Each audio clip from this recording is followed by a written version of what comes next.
One of the things that has occurred to me while listening to a variety of conversations regarding veganism is that it would seem that some of them are presuming humans are at the peak of advancement and that we no longer need to be concerned with improving upon what we have now.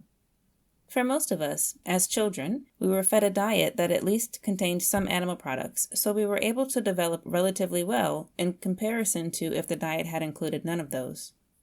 The most problematic aspects of our diet come in the abundance of carbohydrates, typically, as they tend to cause calamity in the body while offering little to no nutrition.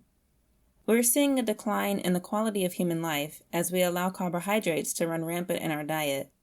When we look at each other, we see we are all dying young of preventable diseases. You'd be hard-pressed to find someone who isn't suffering in one way, shape, or form from some digestive issues or mental health issues.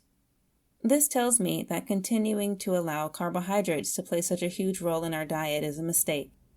Unfortunately for vegans, the diet that they have to adopt is primarily carbohydrates. Imagine you're raising a family. Most of the people in your family are very tall and very athletic. They have good bone structure, good musculature, and are also quite bright.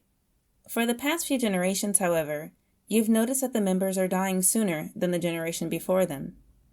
Those that are closer to your generation are all on some kind of medication. You couldn't really say that you all were thriving, but your experiences are similar to the experience of most humans, so you think that it's normal. You are convinced to go vegan by a vegan street preacher. You convinced your significant other to do the same, maybe even your mother and father. When you and your significant other go to have a child, you have complications during your pregnancy that you don't expect because you were told that a vegan diet was okay during pregnancy. You somehow manage to have the child, but you notice that your child's growth is stunted.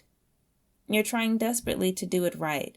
You have all the supplements you could ever ask for, and you have a strict regimen in which you, your significant other, and your child take them. You also focus on whole foods, and you try to do the best you can for yourself and for your family. However, you start to notice that as your child gets older, something seems off.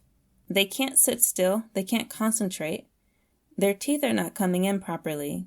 The teeth that do come in are in bad condition. They have anger issues. They are suffering from depression. They may even be obese. On the other hand, they may be incredibly skinny. So skinny, in fact, that as they get even older, you notice that they're not developing properly during puberty. Although you come from a long line of tall, broad people with good hair, skin, and teeth, your child is simply not showing any of that. They are short and gangly and slow. But they are alive, and I suppose that's good enough? Your mother and father are starting to suffer from dementia. They may have followed the advice from their doctors, and now they have statins, which are making things worse. But they have low cholesterol, and I suppose that's good enough? At some point, we have to say enough is enough. The past behavior of our fellow humans allowed us to get to this point. Vegans are basically deciding on the behalf of humanity that we've developed as much as we need and we can start to devolve now. We started to have a decent life expectancy, and yet it's starting to reverse now. They may think that it is because of the prevalence of meat in our diet, but the truth of the matter is most people are eating less meat than before. They're eating less fat. They are eating more carbohydrates and oils. We should look at the thing that's been the constant. We should look at the thing that's the natural food for us. It is foolhardy to assume that the food that exists is worse for us than a product replacement we invent. Imagine a human stuck on a desert island. There's plenty of meat and fish. They only have wild vegetables, which they find inedible, and they're on their own. They don't have a company to come harvest the vegetation and process it and make it edible for them. They don't have a team of people to come and genetically modify it to make it yield more. They just have wild boars, local seafood, poultry, perhaps eggs too. Imagine thinking this human would not be able to survive past 50 because they would die of heart disease or diabetes or cancer from eating fatty animals. Imagine thinking that that human would be better off wasting their time, energy, and resources trying to grow and harvest plants. Yes, we've developed brains that have allowed us to consider moral questions, and consider them we will. Through the eyes of a vegan, we've come along far enough.